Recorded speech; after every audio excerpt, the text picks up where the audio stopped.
The bayou always calls back home, don't it? Come on, sugar. Hey, yo, what the fuck? All that. Oh my Man. god. X-Men 97 season 2, the penultimate episode, this being episode 8, A Dead Man's Hand. And lo and behold, the Dead Man's Hand is here as Remy LeBeau has come back as the Horseman of Death. Actually, even more than the Horseman of Death, as we kind of theorized last time. Yeah, no, Apocalypse got that body. Apocalypse is in control as Remy in his big master plan to take over, which actually goes back to episode 4 with something that Kang said. It was only going to take something external to stop him, and that's exactly what he's going for. But yeah, we are here with the penultimate episode, which has now also brought X-Men and X-Force together, as Cable's group has now joined with Professor Xavier's X-Corp to stop Gambit and, again, what they think is Gambit and his plans of, well, we'll find out. But Mike, first off, your thoughts. How did you feel about this episode? We got X-Men and X-Force teaming up, and we got Gambit as the Horseman of Death, going around attacking people, attacking his old Assassin's Guild friends, attacking the X-Men. How did you feel having the good old Cajun back? Yeah, no, I felt good. Seeing him back, but also in this new form, seeing his ex-girlfriend also come back in the the guild and everything like that from New Orleans, and then everything. I thought that was good. Again, it was a huge throwback. Like, we forget about how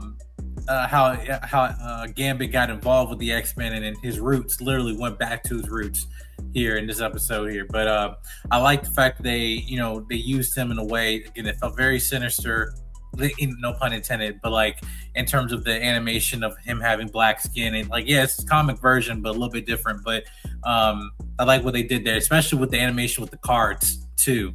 Like what they did labeling one of the cards like death, and his staff is now turned into like the staff of Grim Reaper. I thought that was cool.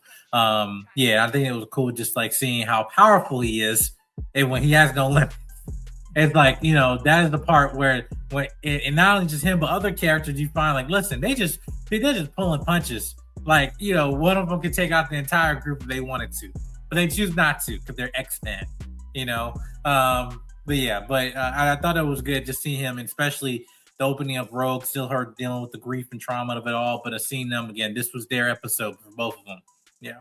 This was definitely Gambit and Rogue's episode. But yeah, no, it's like, again, and I also do agree, it's like, I do like how they decided to go with Gambit's horseman look here, because it's like, if you look at his horseman look in the comics, it is very much like a sort of punk rock aesthetic. Yeah. It's like, while that would have been cool to see, at the same time, it's like, it would have been a little too much, especially for something that's still supposed to be around the 90s, and which yes, has its own, the 90s of comics had its own craziness, but it's like, X-Men 97 has been somewhat tame in it, that we don't need cut my life into pieces right here, okay? We just need Gambit, and we got Gambit in his friendly voice, and again, it's one of those things of like, it's a familiar friendly voice, but an underlying sinister, horror tone going with it, especially with how his powers, yes, have evolved, his playing cards and his energy being more of a dark purple. Again, his staff turning into the sci-fi, like it, the fact that his playing cards, even though he's death, he's not like killing people, he's converting them, which I think also goes into the fact of, again, when you realize at the end of the episode that Apocalypse is controlling him, it makes a lot more sense. Otherwise, it probably would have just been a lot more death than we ended up seeing. But yeah, no, so as also said, X-Force ends up coming to to Genosha to meet up with the X-Men, which gives us a lot of reunions. It gets Jubilee and Sunspot back with the group. Surprisingly, not that much connection between, Cyclops, Archangel, Jean, and Beast, 4 of the original 5 X-Men. But I guess if they wanted to, they're going to wait until whenever they bring Iceman back to have all 5 of them, have something like that. But not really too much of a complaint there. And then, of course, you got Scott and Jean getting the chance to reunite with Cable after getting the chance to reunite with the younger version of him in the future. I guess also shedding a new light, because it's like, hey, why didn't you tell us that we actually did have some time with you, when you were like a teenager? And he's like, time would have pulled us apart like it always does. And it's kind of crazy because it's like, also when you see what Cable is actually trying to do, what he actually ends up learning, what he's hiding from the X-Men, it kind of also gives this underline. It's kind of crazy because like his parents are genuinely trying to, talk to him and unite with him and all that stuff, and yet he has these ulterior motives. It makes me even wonder, how would the younger version of Cable respond to his current day version. But how did you feel about the fact that we now have X-Men and X-Force now uniting, for the first time now in this battle against Apocalypse Gambit? So now this, even though we call this X-Force, I call it X-Force adjacent. Like maybe 2 out of 3 members. Like I don't consider like Sunspot and Jubilee. Okay, but like, and I know this is 97. X-Men 97 Disney Plus version, right? But the X-Force I know in the comics, like Domino, Cable, Deadpool, Wolverine, like more of the R-rated, like heavy core characters, that will be an interesting dynamic to see them between this X-Men. But here it's like, all right, you don't got like some of them are former members, it didn't see that much of a difference other than really with 3 characters: Cable, Archangel, and Psylocke. Right, that was it. So to me, it didn't see much of a difference other than the fact that, like, yeah, Jubilee, and there's a part of them like she's still X-Men. Like, only she's only here because you guys were gone. So it's kind of interesting. Like, I don't even want to say even not a negative plot point, but like the fact that X-Force is still on the search for Apocalypse and everything, but at the same time, like, once the X-Men got back to the main timeline, it wasn't like, all right, we're back. All right, I guess it's over. Jubilee can go back to the X-Men because now they're back in the present day. No, like she has not seen them in several episodes, which is crazy. Like she literally says she's been with X-Force for months. So it's like how, like, really not even any communication between the two of them, like no Jubilee being like, oh, you guys are back, or Sunspot being like, oh, you guys are, like, no other, like, again, small minor nitpicks, and we've had other things that we've had to take care of in between the time, but it's like, yeah, no, but then again, like, Remy goes to see his old Thieves Guild buddies that we saw back in the 90s cartoon and that we saw in his funeral last season, and he converts them. And later on, when he attacks the ship, the X-Force ship, kidnaps Rogue and converts Nightcrawler, and we learned the truth is that he's actually after the External, who we saw back in the 90s cartoon and that we saw in the past with Ensabanur, again, the person that Kang left behind. And we learned that after that point, when Ensabanur became Apocalypse, he did take up what Rogue said about, finding love, and he ended up finding it with her, converting her with something from, celestial tech that turned her into the External. But then she dipped. She basically said, yeah, no, this is all I needed. I just needed power. Bye. You killed all my people. I'm not siding with you, which of course broke his heart.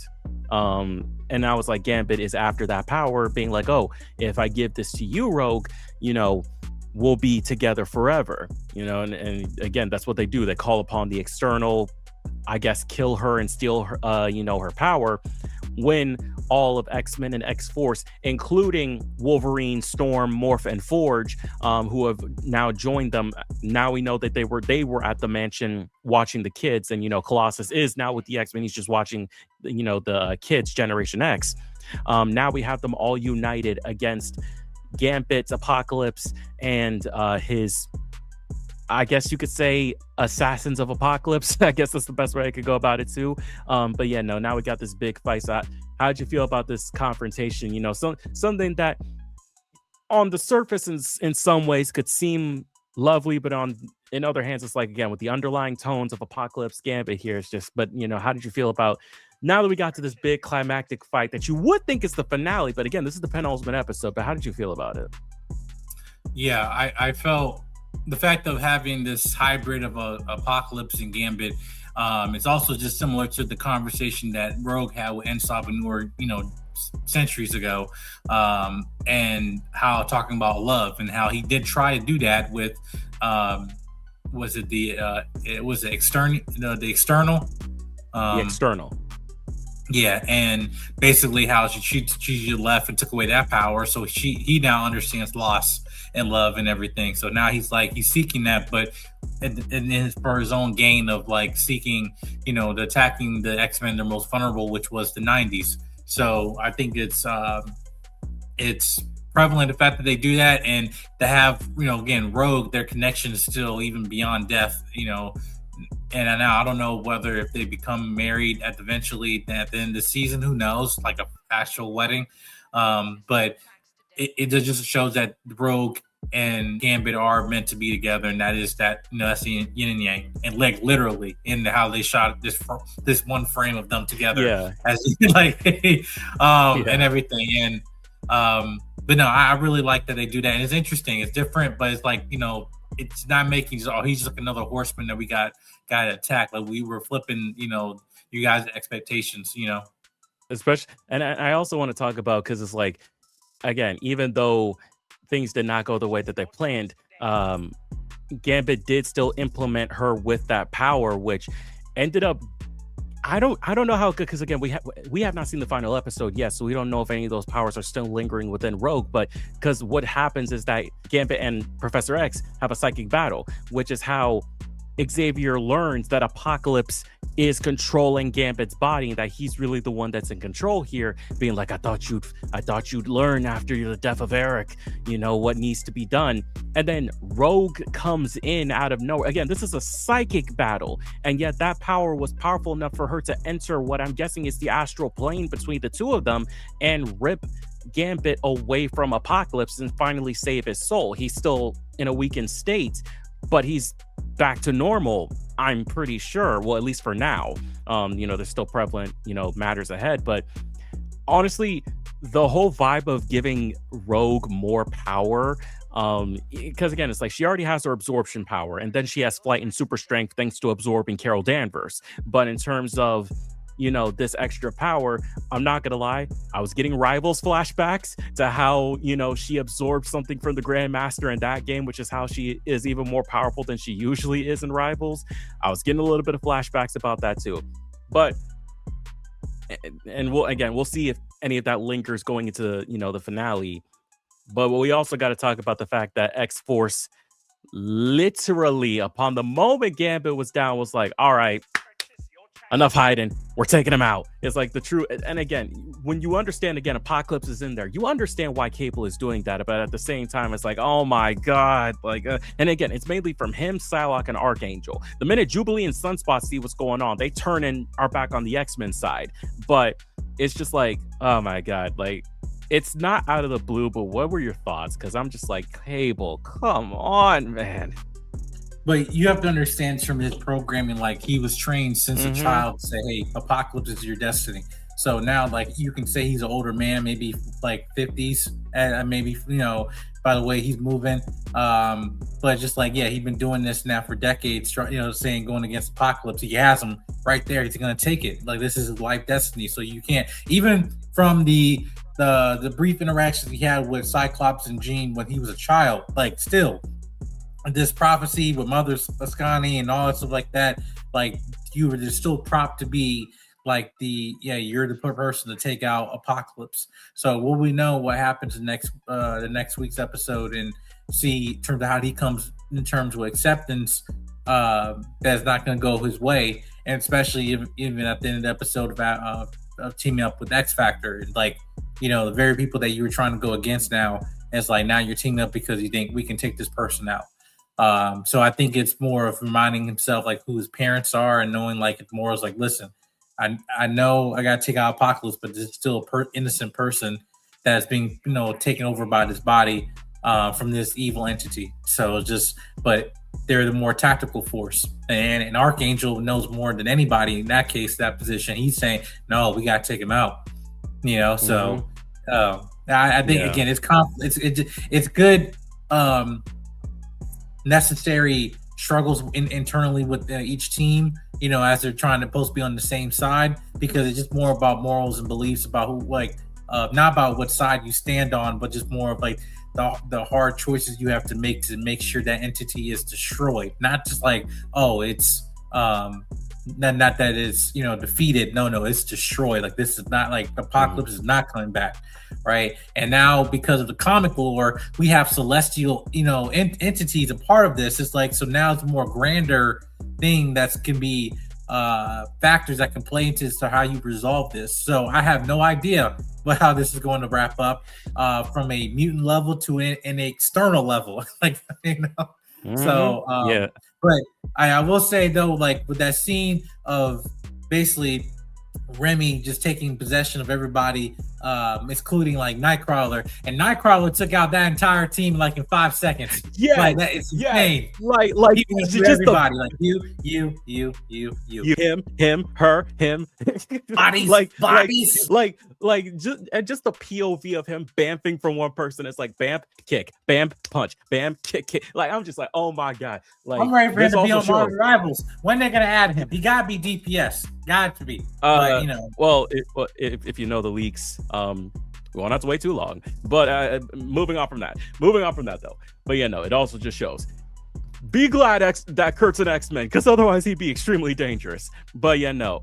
So, again, they do end up saving Remy for now, but again, it is it's not over because Apocalypse is still in there, and now even worse, X Factor is like, we kind of have a common goal, with X-Force. It's like, why don't we work together? So now Cable, Psylocke, and Archangel are working with them going into this finale. So this is about to be a battle of the mind and a battle at home. So I guess we shall see how it all wraps up, because this is going to be explosive, and I'm not letting go up on my theory that she's freaking Mystique, especially with the way she was moving with that. I'm like, no, it's all starting to play. It's all starting to line up. No, I see what you're doing now. And also just she seems somewhat different, like a different type of character from season 1, even after what she experienced when she said Magneto was right. Like, it's like, if that's you believe Magneto was right, then what right. that's a whole, and then jump from being an Ice Agent leader. Sorry, I keep calling X Factor Ice Agent, but it's crazy. But yeah, man, I'm looking forward to this next week's episode finale. And guys, we're almost there. Home stretch, y'all. Seriously. So home stretch. Yeah. So, yeah. We'll see you. We'll see you guys next week again for the finale. Let us know in the comments what you thought about this episode. There's not much to say. Let's just get straight into it. But yeah, see you guys in the next video. Peace.